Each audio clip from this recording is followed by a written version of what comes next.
ကြောင့်မဲ့ဖွယ်ကောင်းလောက်အောင်မြင်းကလေးကြီးတုံလှုပ်သွားတာဘာကြောင့်လဲဘာအကြောင်းများရှိလို့ပါလဲလို့အကြောင်းတရားကိုသိကျင်လို့မေးပြန်သဘာဝအားဖြင့်လောကဒီကနေ့ထိအောင်မြင်းကလေးတုံလှုပ်တယ်ဆိုတာရှိတာကြည့်ပဲဘာကြောင့်လှုပ်တယ်ဆိုတာအကြောင်းမျိုးမျိုးရှိနိုင်တယ်ပေါ့မြတ်စွာဘုရားကရှင်အနန္ဒာရဲ့မိဂုံးကိုစေးပဲဖြေကြတယ်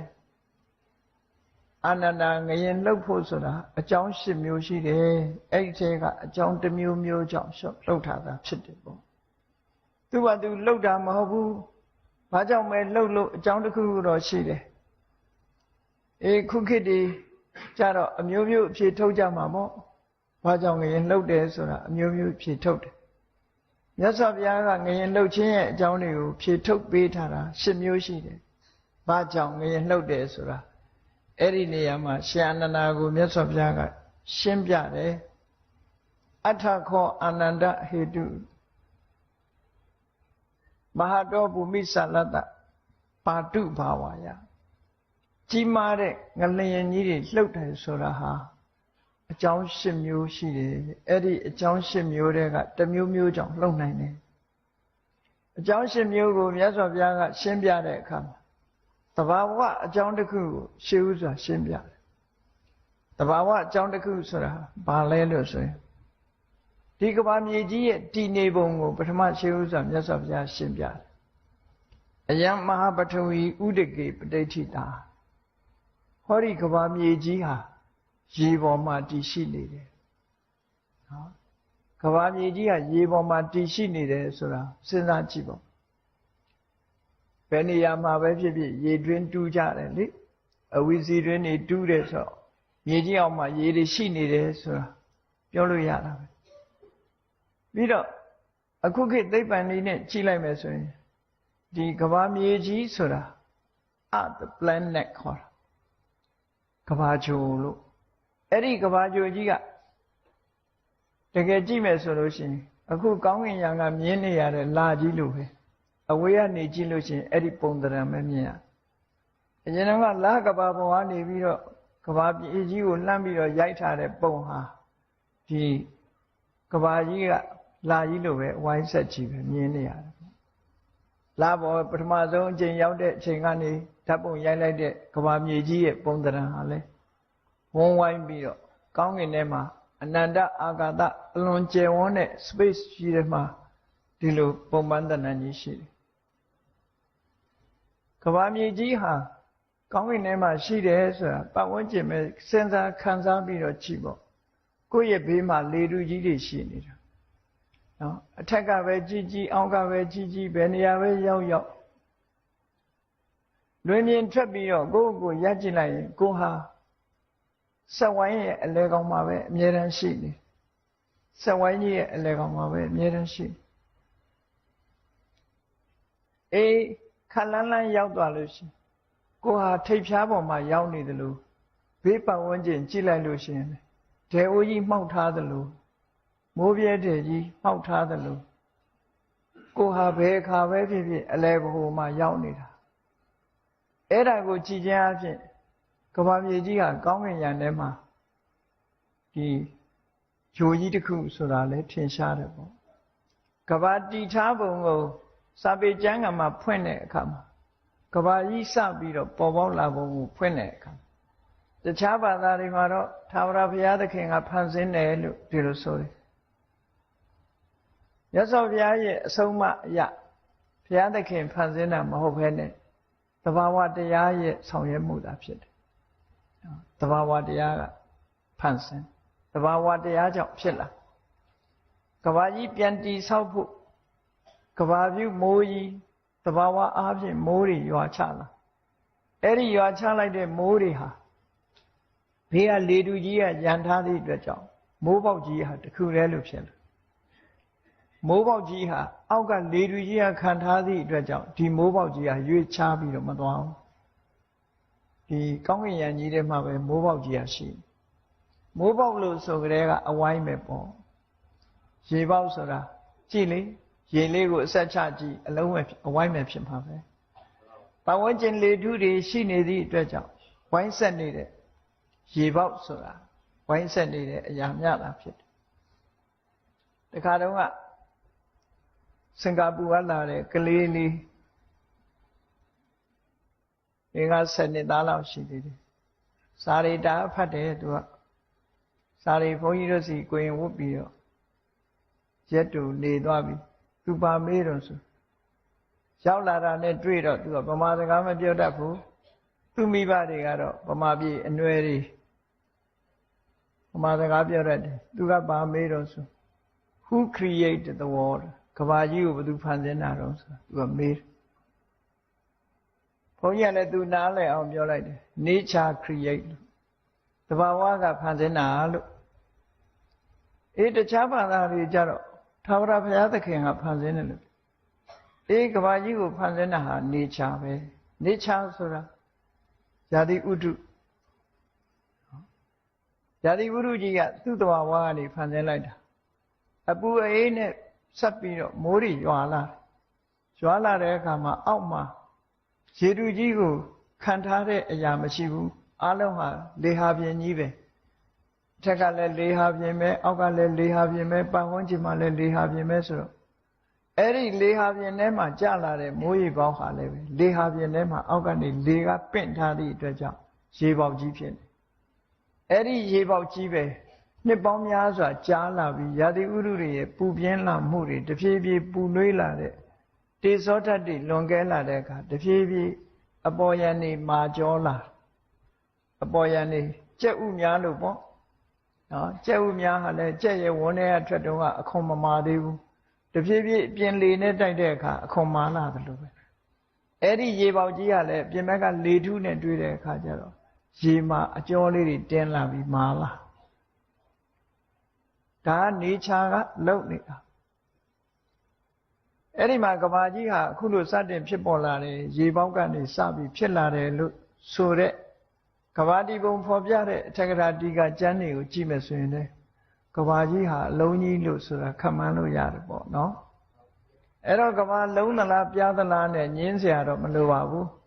လေတူကြီးထဲမှာရှိတဲ့အရာတစ်ခုဟာဒီလိမ္မန်းကြီးလို့ပြားချနေတာလည်းမဟုတ်ဘူးလေတူထဲမှာနေပြီဆိုကြတဲ့ကဟိုဘက်ဒီဘက်ကလေတူတွေရဲ့ပံ့ပိုးမှုကြောင့်လုံးနေဖို့သာဖြစ်เสียရှိတယ်ပေါ့နော်လုံးနေတဲ့အရာသာဖြစ်เสียရှိတယ်အဲ့ဒါလို့ကဘာကြီးထဲမှာကဘာကြီးစဖြစ်လာတဲ့အခါမှာပထမဆုံးကရေပဲရေကအပေါ်ယံတင်းလာတဲ့အခါကျတော့မြေဖြစ်လာတယ်ငကိုလက်ရှိကလေထုကြီးအာကာသလဟာပြင်ထဲမှာလေထုကြီးရှိတယ်အဲ့ဒီလေထုပေါ်မှာမိုးရွာချလိုက်တော့ရေထုကြီးဖြစ်လာအဲ့ဒီရေထုကြီးပေါ်မှာခုနကအပေါ်ကျော်တင်းလာပြီးမြေလွှာဖြစ်လာဒီလိုဆိုတာပေါ့နော်အဲ့ဒါကိုဒီမှာမြတ်စွာဘုရားကရှင်းပြထားတာအယံမဟာပထဝီအခုတို့နေတဲ့မြေကြီးဟာဥဒကေပဋိဋ္ဌိတာရေပေါ်မှာတည်ရှိနေတယ်ဒီလိုဆိုတာရေပြင်ကြီးပေါ်မှာတည်ရှိနေတယ်တချို့ကတော့ထင်မယ်မြစ်တွေအင်းတွေအိုင်တွေသွားကြည့်ပြီးတော့မြစ်ထဲမှာရေဒီမြေကြီးမရှိဘူးလို့ထင်ကောင်းထင်လိမ့်မယ်ပေါ့နော်သို့တော်လည်းမြေကြီးအောက်မှာရေရှိတယ်ဆိုတာဟာရေရင်းတူးနေတဲ့လူတွေမြေကြီးအောက်ကရေတွေထုတ်ယူနေတဲ့လူတွေဟာသိတာနေတာမြေကြီးအောက်မှာရှိနေတဲ့ရေတူကဘာတီတုံးကရေတူကစလာအောက်မှာလေတူကပင်ကိုရှိနေလေတူတဲကိုမိုးရွာချလိုက်တဲ့အခါရေတူကတဖြည်းဖြည်းအပေါ်ကျော်တင်းလာနွားတို့တောင်ကြိုကြည့်ပါလားကြိုကြည့်ရင်အပေါ်ကျော်တင်းလာတယ်လေတဖြည်းဖြည်းမလိုက်တက်လာတယ်ခေါ်တာပေါ့ထို့တူပဲကဘာမြေကြီးကရေပေါက်ကနေပြီးတော့အပူကြောင့်မို့လို့အပေါ်ကျော်တင်းလာအဲ့ဒီကနေမြေထုဖြစ်လာအဲ့ဒါကြောင့်အောက်ဆုံးကငကောကရှိနေတဲ့လေထုကြီးကအမတန်ကြီးမားတယ်လေထုကိုခံပေးထားတာကရေထုကြီးရဲ့ပေါ်မှာမြေထုဆိုတာပေါ်လာတယ်လို့မြတ်စွာဘုရားဒီလိုဟောတယ်အယံမဟာပထဝီဤမြေကြီးဟာဥဒကေပဋိဋ္ဌိတာရေပေါ်မှာတည်ရှိနေတယ်ဥဒကံဝါတိပဋိဋ္ဌိတံအဲ့ဒီရေတွေကတော့လေထုကြီးအနန္တအာကာသထဲမှာရှိတဲ့လေထုကြီးမှတည်တယ်ဝါတောအာကာသထောတဲ့အောက်ဆုံးကလေထုကြီးကတော့ space ကြီးမှရှိနေတယ်လို့ဒီလိုပြောတာလေဆိုတာကသဘာဝစဉ်းစားကြည့် ဒီ space ဆိုတဲ့ဘာမှမရှိတဲ့နေရာမှာသာလေဆိုတာရှိလို့ရတာဟုတ်နော်လေဆိုတာဘာမှမရှိတဲ့နေရာမှာရှိလို့ရအဲ့တော့အာကာသဟင်းလင်းပြည့်မှန်သမျှလေထုရှိဒါကြောင့်မို့လေထုရဲ့အပေါ်မှာရေထုရှိတယ်ရေထုရဲ့ပေါ်မှာမြေထုရှိတယ်ဆိုပြီးတော့ကမ္ဘာမြေကြီးတည်နေပုံကိုမြတ်စွာဘုရားအရင်ရှင်းပြ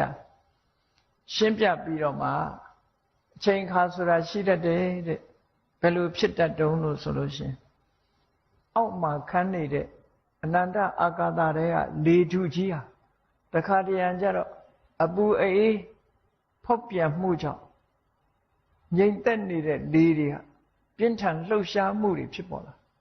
လိုင်းခရက်ကြီးတွေလို့လေကြီးဟာဣပြီးတော့တိုက်လာတာရှိလေမကြခင်ကမှလေစင်နာမောင်းတိုက်သွားသေးတာပဲဗမာပြည်မှာလဲမကြလေမုန်တိုင်းတွေဖြစ်လာကြည့်ပေါ့အဲ့ဒီသဘာဝကြောင့်မို့လို့ဒီလူတွေမြင်ရတဲ့လေကကမ္ဘာမြေကြီးရဲ့အောက်မှာခန်းနေတဲ့လေထုအလွန်ကြီးမားအဲ့ဒီလေထုကြီးဟာလှုပ်ရှားလာပြီးအမှန်တန်ကြီးမားတဲ့မုန်တိုင်းကြီးလို့ဖြစ်လာလေတိုက်တယ်ဆိုရင်လေကိုမမြင်ရပြီပဲလို့လေဟာဒီလှုပ်ရှားမှုကပြင်းထန်လာဒီလိုဆိုလှုပ်ရှားမှုကပြင်းထန်မဟာဝါတာဝါယန္တိကြီးမားတဲ့လေထုကြီးဟာတိုက်ခတ်လာတဲ့အခါကျတော့ဥဒကံကံပင်တိလေထုကြီးကနေပြင်းထန်လှုပ်ရှားလာတဲ့အခါမှာသူ့ပေါ်မှာရှိနေတဲ့ရေကိုလှုပ်ရှားသွားစေတယ်လေကမငြိမ်ဘူးဆိုတာဟာထက်တိုက်လိုက်အောက်ဆင်းလိုက်ပဲလေဆိုတဲ့သဘောကနော်ပြင်းထန်လိုက်တာနဲ့တိုက်လိုက်တာနဲ့အပေါ်ကရေထုကလှုပ်သွားရေထုကြီးလှုပ်သွားတဲ့အခါရေထုကနေပထဝီကံပင်တိမြေထုကိုလှုပ်ရှားစေတယ်အဲ့တော့ဆိုလိုတာကကဘာမြေငရင်လှုပ်ခြင်းရဲ့သဘာဝအကြောင်းတရားဟာဘာလဲလို့ဆိုလို့ရှိရင်လေဒီမငြိမ်မသက်ဖြစ်တဲ့အခါမှာနော်အောက်ကကဘာမြေကြီးအောက်မှာရှိနေတဲ့လေထုကြီးမငြိမ်မသက်ဖြစ်တဲ့အခါမှာရေတွေလှုပ်ရှားလာတယ်ရေတွေလှုပ်ရှားလာတဲ့အခါမှာမြေကြီးလှုပ်ရှားသွားတယ်အဲ့ဒီမြေကြီးလှုပ်ရှားသွားလို့ငလျင်လှုပ်တယ်ဆိုတာဖြစ်ပေါ်လာခဲ့တယ်လို့ဒီလိုပြောတာဒါကသဘာဝအနေအထားကိုဖြစ်တယ်သဘာဝမှာဓာတ်ကြီးလေးပါဆိုတာအလုံးသိကြတဲ့အတိုင်းပထဝီဓာတ်အာဘောဓာတ်တေဇောဓာတ်ဝါယောဓာတ်လို့ဝါယောနဲ့တေဇောကမိတ်ဖက်ပထဝီနဲ့အာဘောကမိတ်ဖက်ပဲဒီကနေ့ခေတ်ဒီအလုံးသိနေကြတဲ့လေရင်ပြန်ရဲ့ကောင်းကင်ပြန်တက်တဲ့အနေအထားတစ်ခုကိုစဉ်းစားကြည့်ပေါ့အချင်းချုပ်ပြောလိုက်မယ်ဆိုရင်လေရင်ပြန်ဟာဆက်နှိုးလိုက်ပြီးတော့တေဇောဓာတ်တွေများအောင်လုပ်လိုက်တဲ့အခါလေထုကတက်တာတေဇောရှိရင်ဝါယောဆိုတာလာတယ်ဒါကြောင့်မို့မီးလောင်ရာလေပင့်ဆိုတာရှိတယ်မီးမလောင်ခင်ကလေငြိမ်းနေတယ်မီးလောင်ပြီဆိုရင်လေကရောက်လာတယ်အပူပဲဒါသဘာဝပဲလေသဘာဝကအဲ့လိုရှိတယ်ပူရင်လေတိုက်တာဒါကြောင့်မို့သိပ်ပူရင်လည်းမုန်တိုင်းတွေတိုက်တတ်တယ်လို့ပြောတာလေငရင်လှုပ်တတ်တယ်မုန်တိုင်းတိုက်တတ်တယ်ဆိုတာလေရဲ့ပြောင်းလဲမှုတွေကိုဖြစ်ပေါ်စေတေဇောနဲ့ဝါယောနှစ်ခုပေါင်းလိုက်တဲ့အခါကျတော့လေမြန်ကြီးကပေါ့သွားတယ်လေတူထဲရောက်သွားတယ်ဒီလိုဆိုလိုတာပေါ့တေဇောဓာတ်တွေလှုပ်ပေးလိုက်တဲ့အခါဝါယောဓာတ်တွေများပြီးတော့လာအဲ့ဒီချိန်မှာလေမြန်ကြီးကအပေါ်တက်သွားပြန်ဆင်းပြီဆိုတဲ့အခါကျတော့ကြည့်တေဇောကိုလျှော့တဖြည်းဖြည်းလေဓာတ်တွေလေရှိန်တွေကိုလျှော့လိုက်တဲ့အခါအပူရှိန်ကိုလျှော့လိုက်တဲ့အခါမှာလေရှိန်ကလည်းလျော့ကျသွားပြီးတော့မြေပြင်ကိုပြန်သက်ဆင်းလာပင်လယ်ထဲမှာရေငုပ်သင်္ဘောလှုပ်ထားတဲ့ပုံစံဟာလည်းပဲဒီတိုင်းပဲရေထဲကိုငုပ်ချင်ပြီဆိုရင်ဗိုက်ထဲရေတွေထည့်လိုက်စုပ်ထည့်လိုက်အပေါ်ယံတက်ချင်ပြီဆိုလို့ရှိရင်ရေတွေကိုထုတ်လိုက်ပထဝီနဲ့အာဘောဆိုတာအောက်ကိုဆွဲတယ်တေဇောနဲ့ဝါယောကအပေါ်ကိုပြန်တက်တယ်ဟောဓာတ်ကြီးလေးပါရဲ့သဘာဝလူတွေသွားတာလည်းဒီတိုင်းပဲနော်ခြေထောက်မြောက်လိုက်ချလိုက်လှုပ်တဲ့အခါမှာဒီကမ္မထန်တရားအားထုတ်တဲ့ပုဂ္ဂိုလ်တွေခန္ဓာကိုယ်ထဲမှာခြေမြောက်နိုင်တဲ့အရာတွေကဘာတွေရှိတာတော့အတ္တဆိုတဲ့ငါးကောင်သူကောင်တရားကောင်ရှိသလားလို့ဆိုမရှိဘူး ခြေတော့မြောက်လိုက်တာဆိုတာဟာမြောက်ချင်တဲ့စိတ်ကအရင်ပေါ်လာတယ်ပေါ်လာတဲ့စိတ်လေးကတေဇောနဲ့ဝါယောကိုအားပေးလိုက်တယ်အားပေးလိုက်သည့်အတွက်ကြောင့်ပေါ့သွားပြီးတော့မြောက်တာပြန်ချတဲ့အခါကျတော့ချခြင်းတဲ့စိတ်ကအရင်ပေါ်လာပြီးတော့ချခြင်းတဲ့စိတ်ကြောင့်ဖြစ်လာတဲ့ပထဝီနဲ့အာဘောအောက်ဆွဲလိုက်တော့ခြေတော့ချတယ်။အော်ခြေတော့ကြွတယ်ချတယ်ဆိုတဲ့နေရာမှာလည်းပဲကြွတာကတေဇောနဲ့ဝါယောကြောင့်ကြွတာချလိုက်တာကပထဝီနဲ့အာဘောကြောင့်ချတာဒီသဘောတွေကြီးပဲအကုန်လုံးအဲ့ဒီသဘောနဲ့သွားတာအဲ့ဒီမှာငလျင်လှုပ်တယ်လို့ဆိုတဲ့အခါမှာတေဇောရဲ့ဖန်တီးမှုကြောင့်ဝါယောတွေများလာပြီးတော့လေတွေဟာအပြင်းထန်တိုက်ခတ်လာတဲ့အခါမှာရေပြင်ကြီးကိုလှုပ်စေပြီးတော့ရေပြင်ကြီးလှုပ်တဲ့အခါမှာရေပြင်ပေါ်မှာတည်ရှိနေတဲ့မြေကြီးဟာလည်းရေလှိုင်းကြီးတွေလှုပ်တယ်လို့သူကလည်းလှုပ်သွားတယ်လို့ဒီလိုဆိုတာပေါ့အဲ့ဒီသဘာဝအတိုင်းရှင်းပြပြီးမြတ်စွာဘုရားကအာနန္ဒာတဲ့ဒါပထမဆုံးအကြောင်းတစ်မျိုးပဲတဲ့ငလျင်လှုပ်တယ်ဆိုတာအဲ့ဒါလို့သဘာဝအကြောင်းကြောင့်အခုလိုလှုပ်တာလို့ငယ်ငယ်တုန်းကတော့အဲ့ဒါလို့မဟုတ်ဘူးပုံပြင်ပြောတာမျိုးလို့ငယ်ငယ်တုန်းကတော့ကဘာမြေကြီးကိုထမ်းတဲ့ပိတ်တာကြီးရှိတယ်တဲ့အဲ့ဒီကဘာမြေကြီးထမ်းတဲ့ပိတ်တာကြီးကမြေကြီးကိုထမ်းထားတာလေးတော့ပခုံးပေါက်တယ်ပခုံးပေါက်လို့ပခုံးပြောင်းတယ်လို့ပြောပြီးတော့ငရင်လှုပ်တယ်ဆိုတာကိုဘယ်သူကစထွင်ပြီးပြောတယ်တော့မသိဘူးငယ်ငယ်ကကြားဘူးမြေကြီးကိုထမ်းထားတဲ့ပိတ်တာကြီးကပခုံးပြောင်းတဲ့အခါမှာငရင်လှုပ်တတ်တယ်ဘုန်းကြီးတို့တသက်တာမှာအကြီးအကျယ်ငရင်လှုပ်တာ2ကြိမ်ကြုံမှုတဲ့မြန်မာတက္ကရာ1308ခုနှစ်တုန်းကပဲခူးငလျင်ကြီးဆိုတာကြုံရအဲ့ဒီငရင်ကဘယ်ထိအောင်လှုပ်တော့ဟိုမန္တလေးတိုင်းကဖျားတွေပြိုသည်ထိအောင်ပြင်းထန်1308ခုနှစ်ကကြီးမားတဲ့ငလျင်ကြီးတစ်ခါလှုပ်တယ်အသေးဖွဲတွေတော့မပြောလို့ဘူးအကြီးကြီးတွေကိုပြောတယ်နောက်1318ခုနှစ်ကျတော့စကိုင်းငရင်လို့ခေါ်တယ်စကိုင်းမှာရှိတဲ့ဖျားပထိုးတွေပြိုကျပျက်စီးမှုတွေအများကြီးမြန်မာရာဇဝင်ဖတ်မယ်ဆိုလို့ရှိရင်တော့ငရင်လှုပ်တဲ့အချိန်တွေဟာအများကြီးရှိတယ်ပေါ့ဖျားပထိုးတွေခဏခဏပြိုပြက်တယ်အဲဒီ18ခုနှစ်ငရင်ကြတော့စကိုင်းငရင်လို့ခေါ်ရလောက်အောင်စကိုင်းမှာပျက်စီးတွေအလွန်များခဲ့တယ်ပေါ့အဲ့ဒါလည်းပဲကြုံခဲ့တယ်ပေါ့ဒါကိုယ်တိုင်ကြုံတဲ့အပိုင်းကိုပြောပြတာအင်မတန်မှကြောက်မွေ့ဖွယ်ကောင်းလောက်အောင်ရပ်တည်လို့မရလောက်အောင်ပြင်းထန်တဲ့ငရင်ကြီးတွေလှုပ်ခဲ့ဘူးတယ်ပေါ့ဒီတဲ့ပြင်းထန်တာတွေကိုနဲ့မကြုံတဲ့ဗဟိုပြုတဲ့နေရာနဲ့ဝေးလို့ရှိရင်တော့လည်းမသိလိုက်ဘူးပေါ့နော်အဲ့ဒါလို့ငလျင်ရဲ့တဘာဝဟာခုနကအောက်ကနေပြီးတော့ကွက်ပြီးတော့လေထုကြီးလှုပ်ရှားလိုက်တဲ့အခါမှာထိုလေထုကြီးနဲ့အနီးဆုံးရေပြင်ကလှုပ်ရှားသွားအနီးဆုံးရေပြင်လှုပ်ရှားသွားတဲ့အခါမြေထုကြီးလှုပ်ရှားပြီးငရေလှုပ်ခြင်းဟာဖြစ်ပေါ်လာတယ်လို့ဒါကရသော်ဘုရားကပထမဆုံးအကြောင်းတစ်ခုရှင်းပြတယ်ပေါ့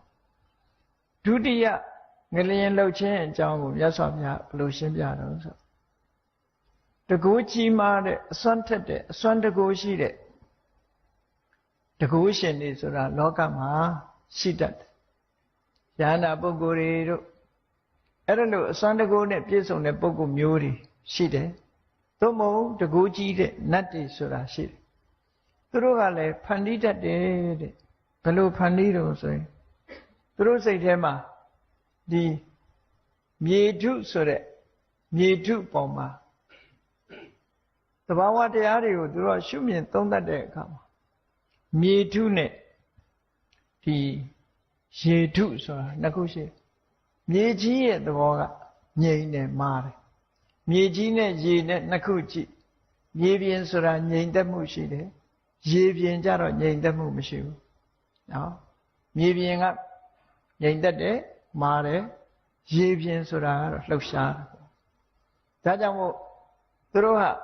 ကဘာမြေကြီးကမြေပြင်ကိုရေပြင်လိုသဘောထားပြီးတော့မြေကြီးကိုရေလိုစိတ်ထဲမှာတကိုးနဲ့ဖန်ဆင်းလိုက်တဲ့အခါမျိုးမှလဲငရင်လှုပ်တတ်တယ်ကြည့်လေသင်္ဘောကြီးတွေဘလောက်ကြီးကြီးရေပေါ်မှာကြတော့လှုပ်နေတာကုန်းပေါ်တက်လိုက်လို့ရှိရင်မလှုပ်နိုင်ဘူးလေမလှုပ်နိုင်ရှင်းတော့ကဒါနဲ့ပတ်သက်ပြီးတော့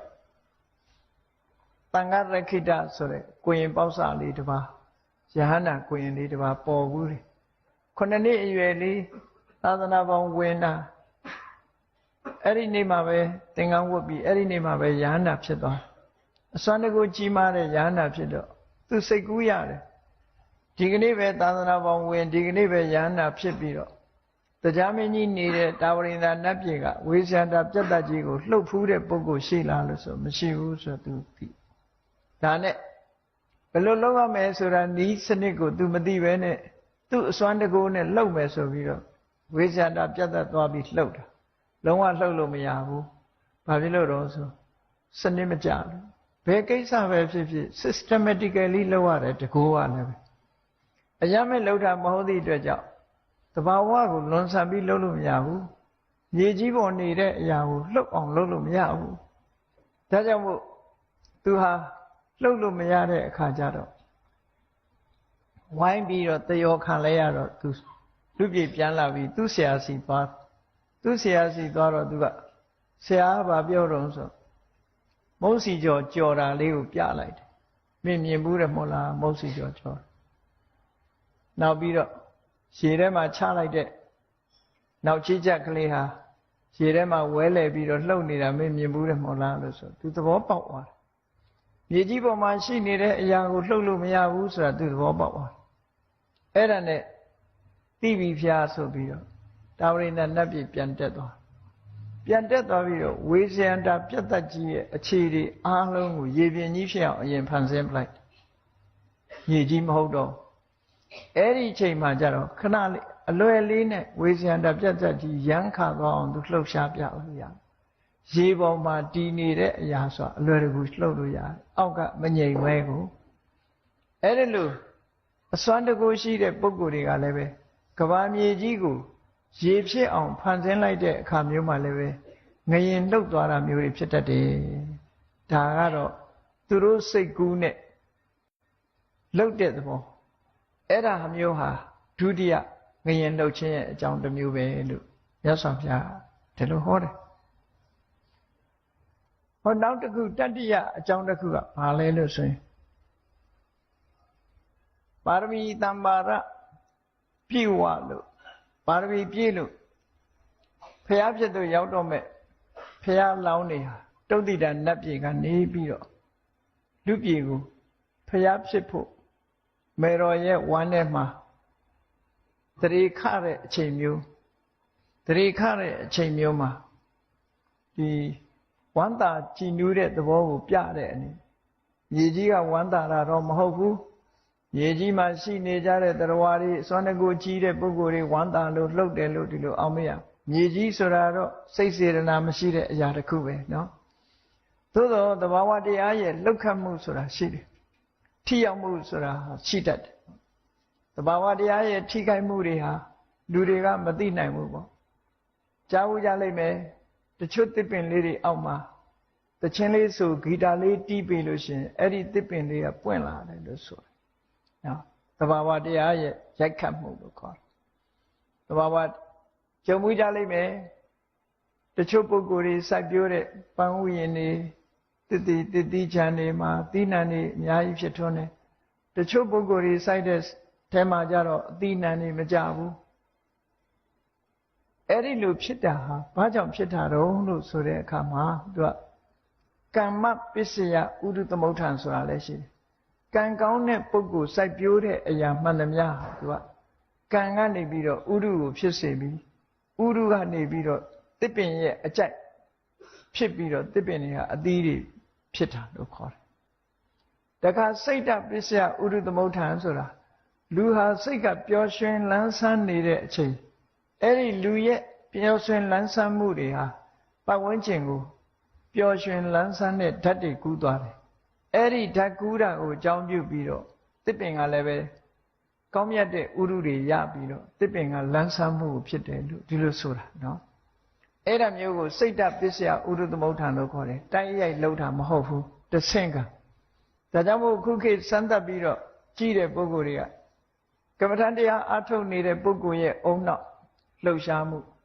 ဒီတိုင်းစိတ်ညစ်နေတဲ့ပုဂ္ဂိုလ်တယောက်ရဲ့အုံနောက်လှုပ်ရှားမှုကိုကြည့်လိုက်အလွန်ကွာခြားတယ်လို့ပြောကမ္မထန်အားထုတ်နေတဲ့ပုဂ္ဂိုလ်ရဲ့အုံနောက်ဟာငြိမ်သက်ပြီးတော့ဒုက္ခနာကိုယ်ကထွက်နေတဲ့အရာတွေကလည်းငြိမ်သက်အေးချမ်းမှုတွေကိုထွက်တယ် စိတ်ပူနေတဲ့ပုဂ္ဂိုလ်တဏ္ဍာကထွက်တဲ့အရာတွေကလှုပ်ရှားပြီးတော့ဘေးကိုပူလောင်မှုတွေကိုဖြစ်စေတယ်လို့ဆိုမတူဘူးတဲ့နောက်တစ်ခါရေတောင်မှပဲရေထဲမှာပါတဲ့ခရစ်စတယ်လေးတွေအကြည်ဓာတ်လေးတွေကိုဓာတ်ခွဲပြီးတော့ကြည့်တဲ့အခါမှာတချို့ရေတွေကဒီဥမာမဲ့ပရိတ်ရေဆိုတာလို့ပရိတ်ရေကတာမန်ကြည့်မယ်ဆိုလို့ရှိရင်ပရိတ်ကဘာစွမ်းတစ်ခုမှမရှိဘူးလို့ထင်ကောင်းထင်လိမ့်မယ်ပရိတ်ရေရွတ်ထားတဲ့ရေနဲ့ပရိတ်မရွတ်တဲ့ရေနှစ်ခုကဘယ်လိုကွာခြားတော့ဆိုပရိတ်မရွတ်တဲ့တာမန်ရေကိုကြည့်မယ်ဆိုရင်အဲ့ဒီရေလေးတွေရဲ့အနှစ်တွေကလှုပ်ရှားနေတယ်တဲ့ငြိမ်သက်မှုမရှိဘူးပရိတ်ရွတ်ထားတဲ့ခုနဒီပရိတ်ရွတ်ထားလို့ပရိတ်ရဲ့အစွမ်းတကူရနေတဲ့ရေလေးတွေကြတော့ငြိမ်သက်ပြီးတော့နေတယ်လို့ဒီလိုဆိုတယ်ဒါကစမ်းသပ်လို့တွေ့တဲ့အဖြေလေးတွေကိုပြောပြတာနော်ခုခေတ်မှာတေချာစမ်းသပ်တဲ့ပုဂ္ဂိုလ်တွေကဒီအဖြေလေးတွေကိုရနေတယ်မတူညီဘူးဆိုတာတွေလူမမြင်နိုင်တဲ့ကွဲပြားခြားနားချက်ကလေးတွေဟာရှိနေတယ်ထို့တူပဲနော်ခုနကဝန္တာအာရဂီတာတီးပြီးပြောနေတဲ့ပုဂ္ဂိုလ်ရဲ့ခန္ဓာကိုယ်ဟာထွက်တဲ့အငွေ့တွေဟာတစ်ပင်အကြိုက်ရာသီဥတုကိုဖြစ်စေတယ်အဲ့ဒီရာသီဥတုကမှတစ်ပင်ကိုအကျိုးပြုလို့တစ်ပင်ဟာပွင့်နေလန်းနေဖြစ်လာတာဒီလိုဆိုလို့တယ်တက်ရဲ့ကြီးကတစ်ပင်ကတိလို့ပျော်လို့ဝမ်းသာလို့ပွင့်တာမဟုတ်ဘူးလို့ဒီလိုပြောတယ်နောက်တစ်ခုတချို့ကထင်ကြသေးတယ်တချို့တစ်ပင်တွေရှိတယ်လေတချို့တစ်ပင်တွေကပန်းပွင့်လေးပွင့်တယ်အဲ့ဒီထဲမှာရင်ကောင်ကလာပြီးတော့ဝင်လိုက်တဲ့အခါပန်းပွင့်ကပိတ်သွားအဲ့ဒီအပွင့်ကပိတ်တော့လူတွေကဗာပြောတော့ဒီတစ်ပင်ကရင်ကောင်ကိုဖမ်းပြီးတော့စားတယ်လို့ဖြစ်နော်တစ်ပင်ကပန်းပွင့်ကရင်ကောင်ကိုဖမ်းတယ်ဆိုတာမျိုးဖြစ်လာ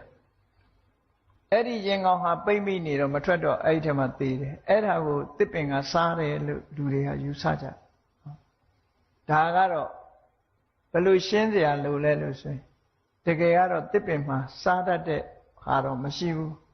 ရေမြေကိုတော့စုပ်တော့တာအမြစ်ကပဲစုပ်တော့မယ်အပွင့်ကရင်ကောင်ကိုဖမ်းတယ်ဆိုတာရင်ကောင်ရဲ့ကိုယ်ကထွက်တဲ့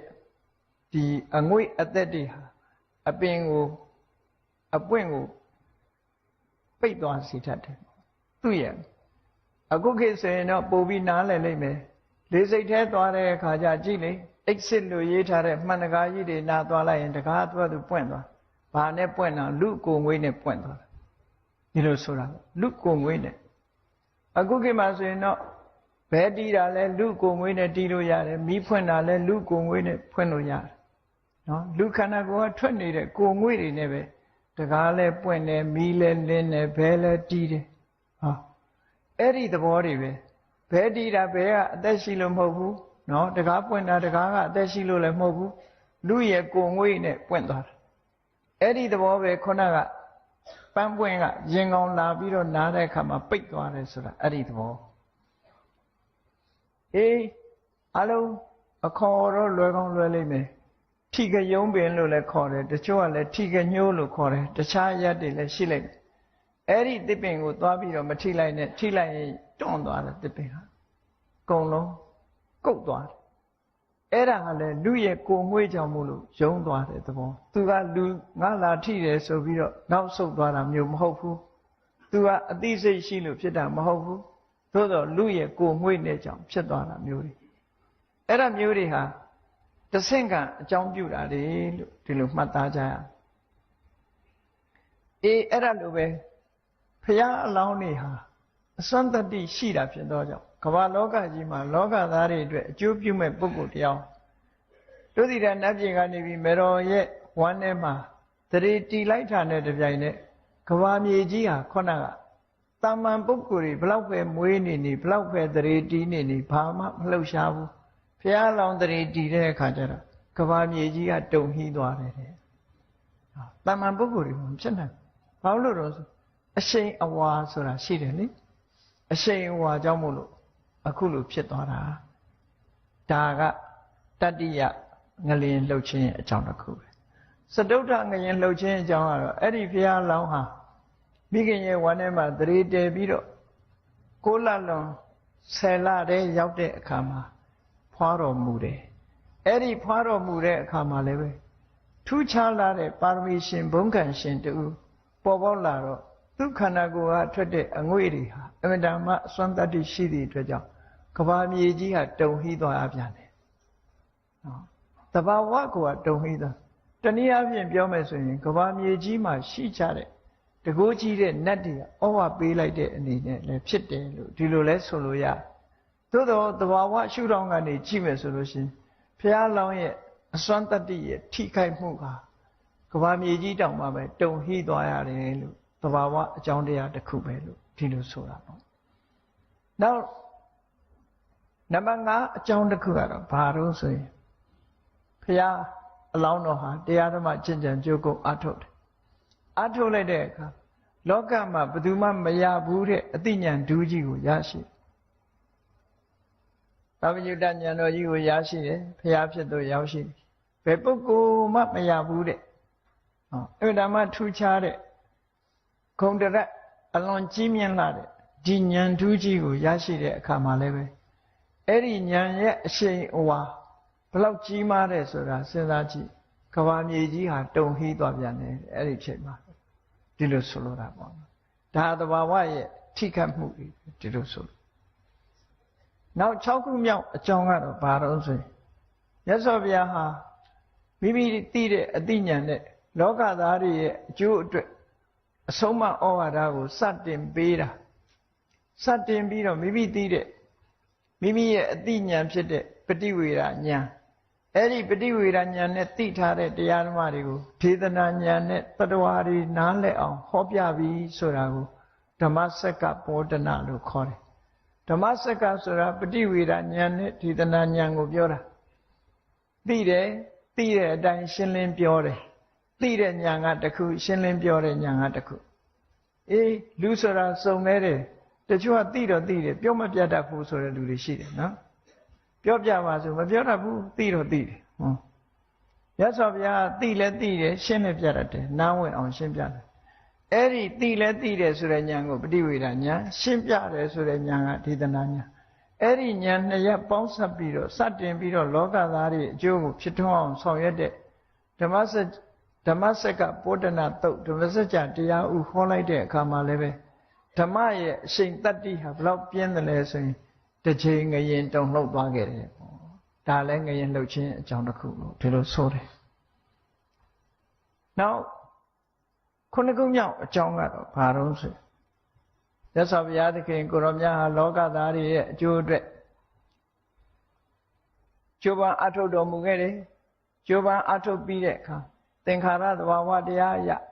လောကကြီးရဲ့ဘဝဆိုတာသဗ္ဗေဘဝအနိစ္စဒုက္ခဝိပရိနာမဓမ္မဘဝဆိုတာဘသူရဲ့ဘဝပဲဖြစ်ဖြစ်အနိစ္စမမြဲဘူးဒုက္ခနော်မမြဲတာတွေနှိမ့်ဆက်လို့ဆင်းရဲတယ်ဝိပရိနာမဓမ္မအပြောင်းလဲတွေရှိတယ်ဆိုတဲ့သဘာဝအတိုင်းပဲ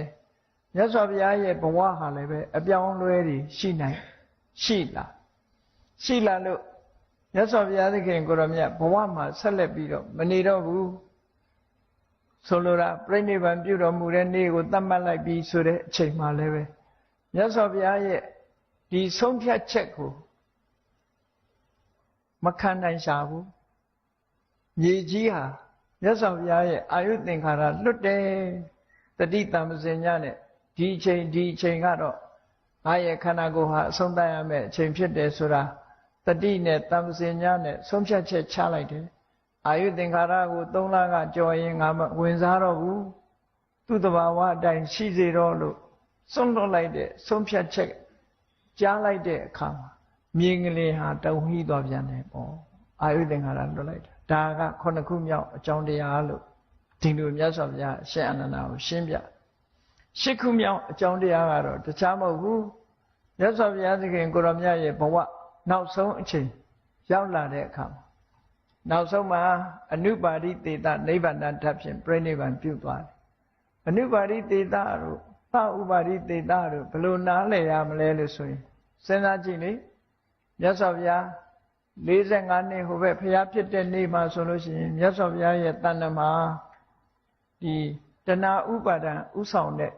ကိလေသာတွေဟာချုပ်ငြိမ်းသွားတယ်သို့တော့ကံကိလေသာတွေချုပ်ငြိမ်းသွားတော့လည်းပဲမြတ်စွာဘုရားရဲ့ခန္ဓာလို့ဆိုတဲ့ကံကိလေသာတွေရဲ့ အကျိုးဆက်တွေကရှိနေရတဲ့ခန္ဓာ၅ပါးကြီးကရှိနေရတဲ့ကံကိလေသာဆိုတဲ့အကြောင်းတရားတွေကတော့ငြိမ်းသွားပြီသို့တော့အကျိုးဆက်ကြီးကရှိနေသေးတယ်အဲ့ဒီကိလေသာငြိမ်းသွားတဲ့နိဗ္ဗာန်ကိုသဥပါရိသေတာနိဗ္ဗာန်လို့ခေါ်တယ်ဥပါတိဆိုတာကံကိလေသာတို့ရဲ့အကျိုးဆက်ကြီးသေတကျွမ်းကျန်နေသေးတယ်အဲ့ဒီကျွမ်းကျန်နေသေးတဲ့ဒီနိဗ္ဗာန်ကိုသဥပါရိသေတာနိဗ္ဗာန်လို့ခေါ်တယ်နောက်ဆုံးအဲ့ဒီအကျိုးဆက်တွေပါချုပ်သွားတယ်ကံကိလေသာတွေရဲ့အကျိုးဖြစ်တဲ့ခန္ဓာပါချုပ်သွားပြီဆိုတာကြတော့အနုပါရိသေတာနိဗ္ဗာန်လို့ဒီလိုပြောအေးမြတ်စွာဘုရားရဲ့ခန္ဓာကိုယ်ဘယ်သူကဖန်တီးထားတာတုံးလို့မေးလို့ရှင်တဏှာဥပါဒံရှိတဲ့ကံတရားကနေဖန်တီးထားတာမြတ်စွာဘုရားရထားတဲ့လူဘဝလူခန္ဓာအဲ့ဒီခန္ဓာကြီးကရှင်သန်နေတယ်တတ်တော်80တိအောင်နောက်ဆုံးနေ့ကျတော့အဲ့ဒီရှင်သန်နေတဲ့ခန္ဓာကိုယ်ကြီးနောက်ဆုံးနေ့အချိန်မှာချုပ်သွားတယ်အဲ့ဒီချုပ်သွားလို့ရတဲ့နိဗ္ဗာန်ကျတော့အနုပါတိသေတာနိဗ္ဗာန်လို့ဒီလိုပြောတာအဲ့ဒီအနုပါတိသေတာနိဗ္ဗာန်တတ်ဖြင့်မြတ်စွာဘုရားပြိဋိနိဗ္ဗာန်စံတော်မူမယ်ဆိုတဲ့အခါမှာလည်းပဲမြင်ကလေးကြီးဟာတုံဟိသွားတယ်လို့အာနန္ဒာမြင်ကလေးတုံဟိဖို့ဆိုတာအခုလိုအကြောင်း၈မျိုးရှိတယ်လို့မြတ်စွာဘုရားကရှင်းပြလိုက်တဲ့အချိန်မှာရှင်အာနန္ဒာကဘုရားအာယုသင်္ခါရလှုပ်လိုက်ပြီဆိုတာသူသဘောပေါက်သွားတယ်တောက်လျှောက်